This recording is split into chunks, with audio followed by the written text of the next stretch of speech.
Hi, I'm JMelle. And I'm Megan Breckenridge. We work in the franchise department at Avitus Group. Avitus Group is a full-service back-office solutions company providing services such as HR, payroll, IT, and marketing to help simplify, strengthen, and grow your business. Here's a sentence no supervisor wants to hear. The employee is suing us. As a supervisor, you must understand that odds are you will hear that phrase at some point. How you have prepared for that moment is really what this training is all about. When you are meeting with your boss and the company attorney to discuss the pending lawsuit, will you be prepared or will you be in trouble? As a supervisor, that is the reality of the employment environment today. Before we begin, have you thoroughly read your company's employee handbook? The handbook outlines your company policy that you will simply be enforcing. Although we began our training on a negative note, what you will learn today will help promote a positive and productive workplace culture if you are consistent and treat all employees the same. You also must be consistent in your documentation. Does your workplace have a form already created for enforcing company policy? If so, use it every time and always focus on the facts about the problem being addressed, not the employee. And lastly, timeliness is critical. It's best to address the issue immediately and be proactive in dealing with the situation before it escalates. Once again, be consistent in your treatment of employees, be consistent in your documentation, and be consistent in your timeliness of addressing any issues. So what is your first step? As a supervisor, you need to get a full 360-degree view of the situation. That means that you cannot jump to any conclusions. You need to try to get to the truth if possible. So now you have to become a detective and get to the facts. Were there multiple witnesses? If so, is their testimony consistent? Is this gossip? Does someone have a grudge?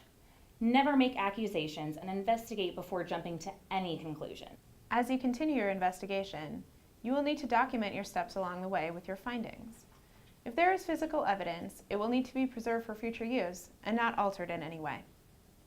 If there are witnesses and serious corrective action may be taken, such as suspension or dismissal, a written, dated, and signed statement should be obtained from each one. Most importantly, the employee should be given the opportunity to explain their actions before you take any corrective measures. Documentation serves two important purposes. It provides communication to the employee and it creates a paper trail. There may be many good reasons for documentation, but first and foremost is our memory. It's not very reliable.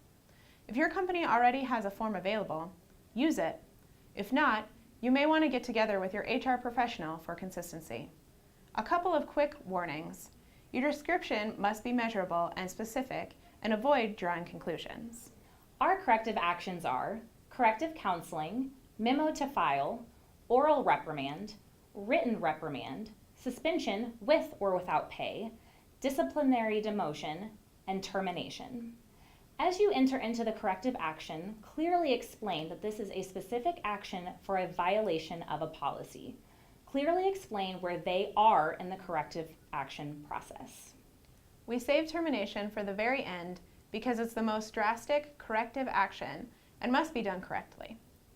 Most wrongful termination suits use the federal anti-discrimination statutes which prohibit firing and refusing to hire because of race, color, religion, sex, national origin, age, or handicap status.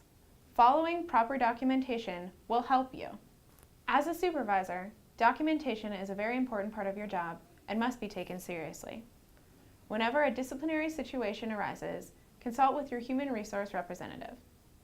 The business environment concerning employees has changed radically over the past few years, and that means that as a supervisor, you will need to use all the tools available to succeed.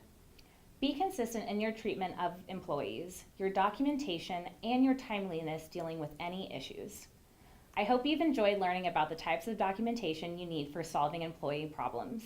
Please contact us at Avitus Group if you have any additional questions about this lesson.